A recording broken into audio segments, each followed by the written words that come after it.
এদিনে এক অদৃশ্য কালো ছায়া দেশমাতার বুক থেকে কেড়ে নিয়েছিল তার শ্রেষ্ঠ সন্তানদের।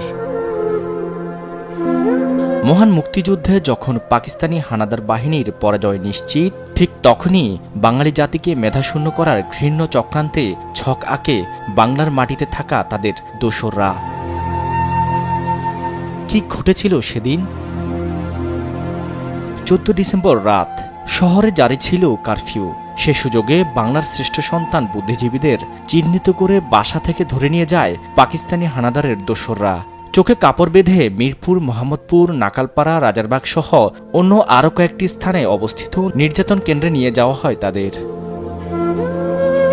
চলে বিভৎস শারীরিক নির্যাতন, খুঁচিয়ে খুঁচিয়ে ক্ষত বিক্ষত করে হত্যা করা হয় তাদের।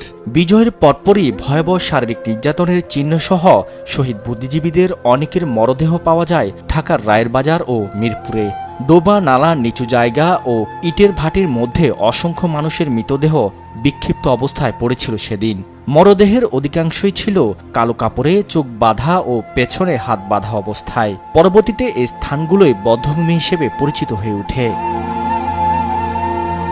সাংবাদিক সেলিনা পারভীন, সিরাজউদ্দিন হোসেন, ডাক্তার আলিম চৌধুরী, আলতাফ মাহমুদ, মুনির চৌধুরী, জহির রায়হান, জিসিদেব, আনোয়ার পাশা, শহীদুল্লাহ কায়সার সহ শিক্ষক, বিজ্ঞানী, চিন্তক, সাহিত্যিক, সাংবাদিক, শিল্পী, চিকিৎসক, প্রকৌশলী, আইনজীবী, ক্রীড়াবিদ, সরকারি কর্মকর্তা সহ আনুমানিক 998 জন শিক্ষাবিদ, 15 জন সাংবাদিক, 52 জন চিকিৎসক, 44 জন আইনজীবী এবং 20 জন সাহিত্যিক, শিল্পী ও প্রকৌশলী ছিল এই হত্যার তালিকায়।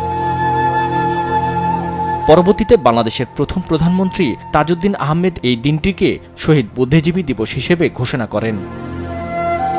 সেদিনের সেই ঘটনার কথা স্মরণ করে এখনও ঢুকরে কাঁদেন শহীদ বুদ্ধিজীবী পরিবারের সদস্য।